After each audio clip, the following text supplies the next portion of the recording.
Today, we will be discussing the show 90 Day Fiancé, which is reality TV for some of you who do not know. This show is so intriguing, and I will say I am excited every single week when a new episode comes out. It's a lot of drama, it's a lot of confusion, but it's really entertaining, and I'll give them that. That means when you get back to America, you have to make inquiry how I will get to America, right? I'm gonna do that, babe. This might be a long one, so I'd recommend you get yourself something to drink, a little snack, and relax, because your favorite show is on. Let's get into it. I don't like you. But I do still have feelings for her too.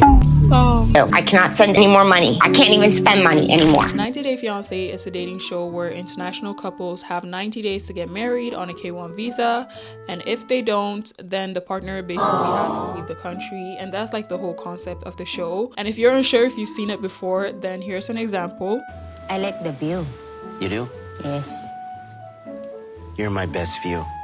That video is from 90 Day Fiancé, and I'm sure there are several that you've seen because the show is very popular, but maybe you don't know where it's from. The show is super interesting, but it also challenges the concept of love and people using the show as an opportunity to gain recognition. The current cast consists of 7 couples, and those are Jovon and Analin, Lisa and Daniel, spicy couple, Rick and Trisha, Forrest and Sheena, Emma and Ziad, Laura and Birkan, and lastly we have Aviva and Stig. And also Joshua and Elise. All of these couples have some type of drama going on, and some of them are really like so insignificant that I don't understand why they're creating a storyline out of that. For example, in Lisa and Daniel's storyline, it's basically about her having been in 5 previous marriages. More than half of my trip was fighting with Daniel about my lies. And then I had to make up for all those lies. It is very stigmatized being lesbian or homosexual in African countries, especially Nigeria. So I can understand them building the storyline off of that. But for Lisa's part, I don't understand why it wasn't something she said from the beginning of the show instead of just hiding it and being like, oh, I have secrets. I can't tell Daniel. I was hooked when she said that at first because I was like, what is she hiding from him? But then when it was like her just coming out and saying that she had been in 5 previous marriages, which shouldn't be something you bring up. It's not relevant if you're gonna be with this man. This is what you should be focusing on. So to me, it was like, why are you so scared to say it? That was your past. Now you're choosing to be with Daniel. That is the man you say that you so badly want to do all these things, go through all of this customs and traditions to be with. Why are you scared over your past? It was your past. That was your choice. At the end, he still ended up marrying you. So why are you stressing yourself for nothing? So yeah, that was a bit weird. Before we continue, I just want to make it very clear that my page is not a place for slandering or bullying. This is a reality show. These people have the common sense of that people are going to judge your relationship, even though like who wants that? So I'm just doing this commentary based on the show and my opinions. I don't condone bullying. These are just my opinions based on what I see. It might be harsh, it might be critiquing, but it's no hate. I just want to put that out there so y'all know. Don't be rude in the comments because I will delete it. As we deep dive into the trail of Daniel and Lisa's relationship, there are very many obstacles that this couple face. First of all, cultural clash and differences. Cultural shock is the first thing that appears. Lisa travels to Nigeria to meet Daniel. She's very excited. She's willing, which I really can appreciate. She's willing to take part of Daniel and the Nigerians, take part of Daniel's Nigerian culture.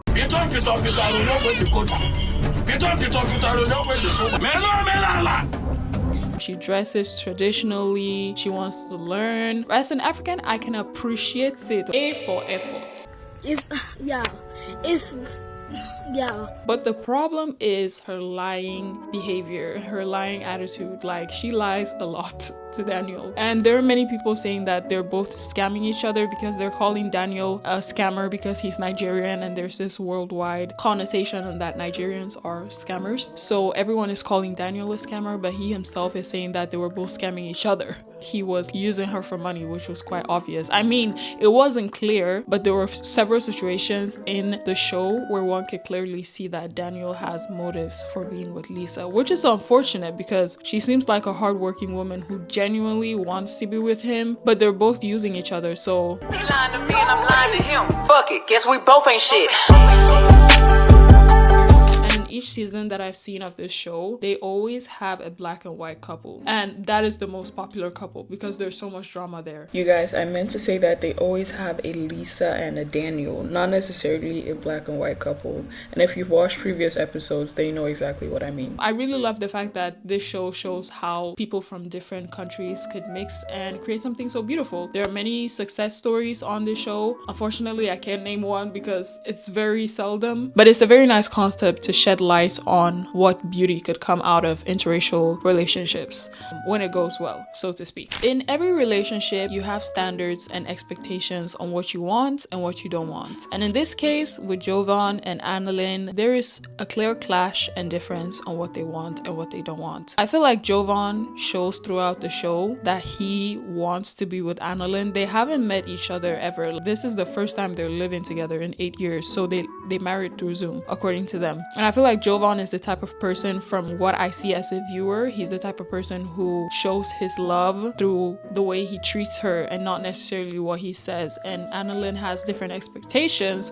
which leads to a lot of mishaps where she feels like he's not doing enough and he feels like he's doing so much and she's not being appreciative. But I hope y'all know, I'm not trying to be parasocial here. I don't know what goes on behind the scenes. As I said, this is the first time they're interacting in real life. They have been in a long distance, not only relationship, a long distance marriage, and they're not living in the same country. So the fact that the camera is catching all of this for the first time, I give them grace for that, because you're meeting, there's a lot of differences, the way you act, your routines, all of that stuff is coming like in real life how it is compared to when you're on a phone call and you can do your own thing and then call the person. I feel like she nags, honestly, and he has patience. That man has patience, okay? He actually tries. Maybe they cut out some good parts where she was being appreciative, but for example, when they were going to get their toes done, like oh, let's go and get our toes done, and then he said something, she got mad over that, and then she keeps on saying throughout that, oh, I feel like you don't appreciate this, I feel like you're not taking this serious like I am, I feel like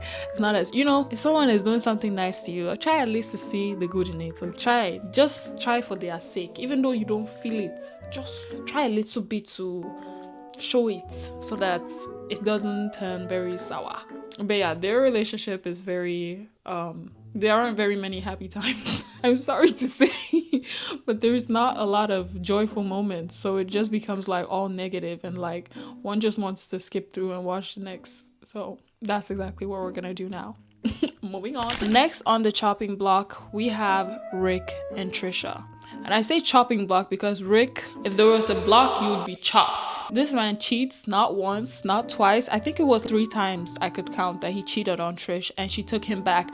On top of that, she came to the airport after she said that he should block his ex. She came and she said goodbye. This man cheated on her so many times, and one could really see that she wanted to be with him and she wanted to have a baby with him and just, that whole thing.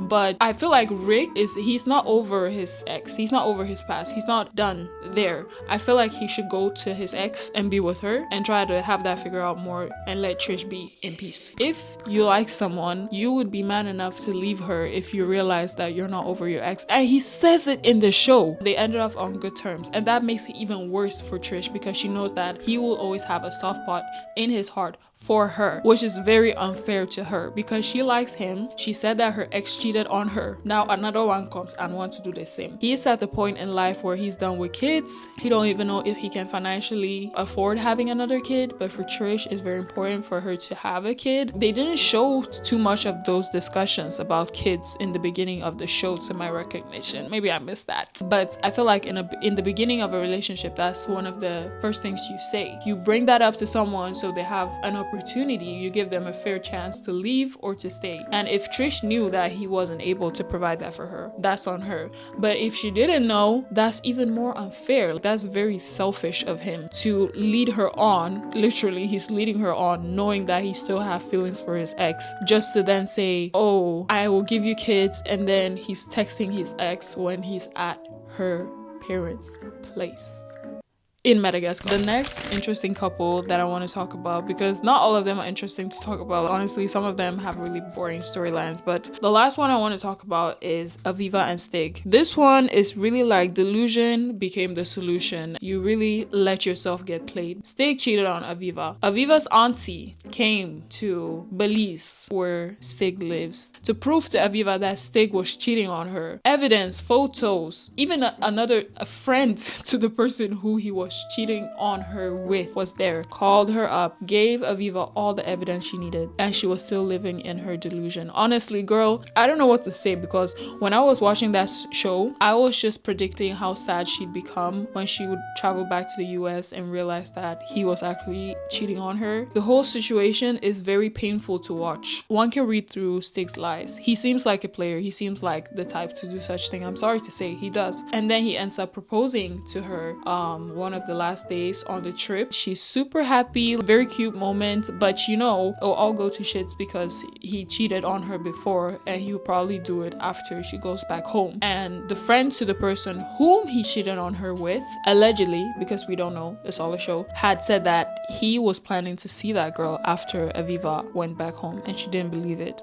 And her aunt said the same thing, and the friend said the same thing, and there were picture and text evidence. Some girls are just like really just desperate for love, and I feel like that's what Aviva was. Just talking about it, I'm just like headache. Like, girl, wake up. Because your aunt came there to the rescue, traveled all the way from America, come to Belize to tell you he's cheating with evidence. Like, she didn't just come and say he's cheating. She had evidence with someone there. I keep saying someone because that was proof. So she was being a bit stupid. I'm not gonna lie. Like, in the show, they made her look stupid. And I keep saying the show because I don't know these people in real life, okay? So I'll say the show made her look stupid. Before we move on, you guys gotta let me know in the comments what you think. Have you watched this show? Do you plan on watching this show? What is your favorite couple? Yeah, comment down below who you think your favorite couple is, because for me, in the drama aspect, watching, my favorite couple is Lisa and Daniel. Hands down, I'll bet some money on that. Without further ado, let's continue spilling the tea. Maybe she did do some shady things towards Stig that they don't show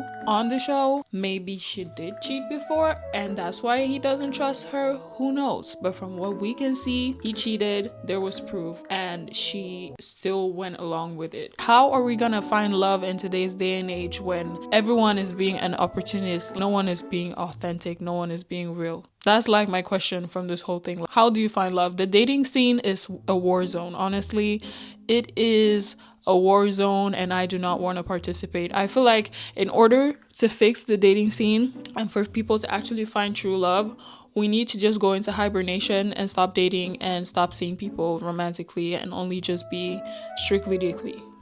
Okay, so that people can actually think and reflect on what they want in a relationship. Everyone just stop dating, stop what you're doing. Don't meet people, work on yourself. All right, you guys, thank you so much for watching this video. I really do hope you guys enjoyed it, and if you did, make sure to subscribe for more content. Give this video a huge thumbs up and comment down below who you think your favorite couple is, because Lisa and Daniel, y'all ate that. Y'all are the birthday, okay? And yeah, without further ado, I'll see you guys in my next one. Bye.